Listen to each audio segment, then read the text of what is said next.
నమస్తే. మనతో పాటు ఎంపీ అనిల్ కుమార్ యాదవ్ గారు ఉన్నారు. చెప్పండి అన్న, ఎట్లా చూడొచ్చు అంటే కవిత గారు చేసిన కమెంట్స్ అంటే ఇదంతా కూడా కేసీఆర్కి సంబంధం లేదు, హరీష్ రావు అండ్ సంతోష్ రావు కలిసే చేస్తున్నారు అండ్ అలాగే కాంగ్రెస్ పార్టీ కావాలని సిబిఐకి ఇచ్చిన అర్హత లేదు అని చెప్పి నేను కొన్ని కమెంట్ చేసి రేవంత్ రెడ్డి పైన ఏం చెప్తారు?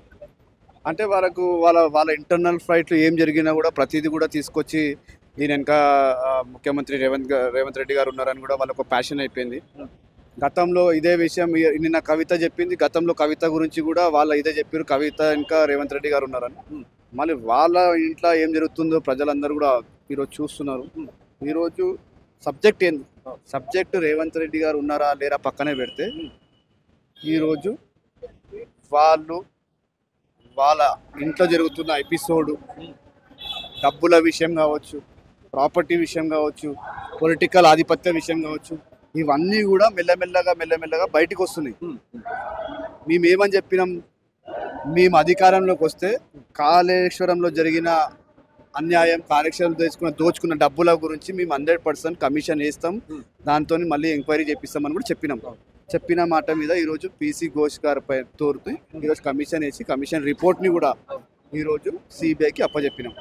సిబిఐకి ఎందుకు అప్పచెప్తున్నాం, మేము చేస్తే కక్షపూరితం చేస్తున్నారు, వీళ్ళు దాంట్లో న్యాయం లేదు ఏం లేదని వీళ్ళు ఒరుతారని చెప్పి తీసుకుపోయి మేము సిబిఐకి ఇచ్చింది. At the same time Santosh కావచ్చు, హరీష్ రావు కావచ్చు, కేటీఆర్ కావచ్చు, కవిత కావచ్చు, వీళ్ళందరూ కూడా ఒక ఫ్యామిలీ ఎపిసోడ్ డ్రామా నడుపుతున్నారు. మనం చూస్తుంటాం నెట్ఫ్లిక్స్లో ఎపిసోడ్ల మీద ఎపిసోడ్ వస్తాయి. ఇది కూడా తెలంగాణలో కాళేశ్వరం డైరీస్ అని ఒక ఎపిసోడ్ నడుస్తున్నది. ఎపిసోడ్లు వస్తూనే ఉంటాయి.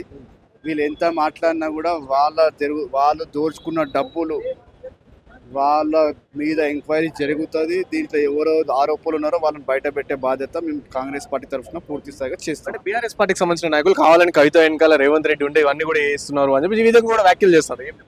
అరే, రేవంత్ రెడ్డి రాష్ట్రానికి ముఖ్యమంత్రి. రేవంత్ రెడ్డి మన తెలంగాణ రాష్ట్రంలో ప్రతి ఒక్కడు ఎన్నుకున్నాడు, కవిత ఎన్నుకగాడు. ఆయన ఒక ముఖ్యమంత్రి స్థాయిలో నా ఎన్నుకున్నాడు, నీ ఎన్నుకున్నాడు, అందరు ఎన్నుకుంటాడు. రేవంత్ రెడ్డి అనేటోడు మా నాయకుడు, మా leader. Will be standing inside. మీరు దాన్ని పట్టుకొని ఆయన ఇది చేస్తున్నాయి, అట్లా అవన్నీ ఫాల్తూ మాటలు, ఇవన్నీ వేస్ట్. ఆయన 100% ఆ ప్లేమ్ గేమ్ తీసుకొచ్చి మా పైన నూకాలని చేస్తున్నాం. అలా ఎలాంటి వాస్తవాలు లేవు. టైం సందర్భం వచ్చినప్పుడు 100% వాస్తవాలు బయటకు వస్తాయి. అండ్ ఈటెల రాజేందర్ గారు, బండి సంజయ్ గారు కూడా కొన్ని కమెంట్స్ చేస్తారు, ఏం చెప్తారు? ఈటెల రాజేందర్ గారు is one of the member in the commission. గతంలో దానిపైన కూడా చర్చ అవుతుంది. అలా ఎవరు ఉన్నారో, దాంట్లో ఎవరు ఇన్వాల్వ్మెంట్ అవన్నీ బయటకు వస్తాయి. బయటకు వచ్చినప్పుడు వాస్తవాలు వస్తారు. ఈటెల రాజేందర్ ఏం చేసిండు, ఆ టైంలో ఎవరెవరు ఏం చేసినా అన్ని వాస్తవాలు బయటకు వస్తాయి. Thank you.